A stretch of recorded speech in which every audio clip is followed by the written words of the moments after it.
की इज्जत की हिफाजत फरमा ले, बच्चों की मासूमियत की लाज रखकर मेरे मालिक रहम फरमा। এ কান্না আল্লাহর সন্তুষ্টি লাভের আশায়, এ কান্না ক্ষমা প্রার্থনার। রোববার দুপুরে বিশ্ব ইজতেমার শেষ পর্বে তুরাগ তীরে হাত তুলেন লাখ লাখ মুসল্লি। বেলা 12:30টার কিছু পরে আখিরি মোনাজাত পরিচালনা করেন দিল্লির নিজামুদ্দিন মার্কাজের মুরব্বী মাওলানা সাদের বড় ছেলে মাওলানা ইউসুফ বিন সাদ। মোনাজাতে অংশ নেন ময়দানের আশেপাশে থাকা মুসল্লিরাও। দূর দূরান্ত থেকে আসা মুসল্লিরা জানান বিশ্ব ইজতেমা ও আখিরি মোনাজাতে অংশ নিয়ে তাদের আত্মতুষ্টির কথা। সারা দুনিয়ার ভিতরে কিভাবে দিন জিন্দা হয়ে যায় এই এক ফিকির নিয়েই সবার জন্য দোয়া করা। আশা করি যে সমস্ত দেশ বিদেশে পৃথিবীর প্রান্তে প্রান্তে আমরা ছড়ায় যাব আল্লাহর আর রাসূলের দিন নিয়ে। যে দাওয়াতের মেহনতের যে জামাত বেশি থেকে বেশি সারা পৃথিবীতে এরকম ছড়ায় পড়ে।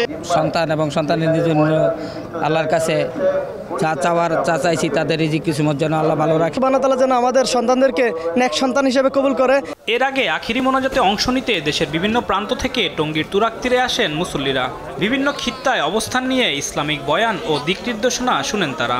যেই বয়ান দিতেছে মৌলানা সাদ সাহেবের ছেলে, সেই বয়ান আমরা শুনতেছি এবং খুবই ভালো লাগতেছে। আল্লাহ রাব্বুল আলামিনের কাছে এটাই দোয়া করব যে সারা বিশ্বে যাতে শান্তি বিরাজ করে এবং অত্যাচারের যে অবসান সেটি যাতে হয়। সমস্ত পৃথিবীর মানুষ যেন আল্লাহ পাকের হুকুম মানতে পারে আর নবীর তরিকা চলতে পারে। আল্লাহ তাআলা যেন আমাকে মাফ করে দেয়। আমি যে গুনাহগার, আমি যে পরিমাণ গুনাহ করছি, আল্লাহ তাআলা যেন আমার গুনাহকে মাফ করে। গত 31শে জানুয়ারি শুরু হওয়া এবারে 58তম বিশ্ব ইজতেমা অনুষ্ঠিত হয় 3টি পর্বে, যার সমাপ্তি ঘটল আজ। তবে আগামীতে একসাথে ইজতেমা করতে চান সাধারণ মুসল্লিরা। আলিমুজ্জামান সাফওয়ান, দেশ টিভি, ঢাকা।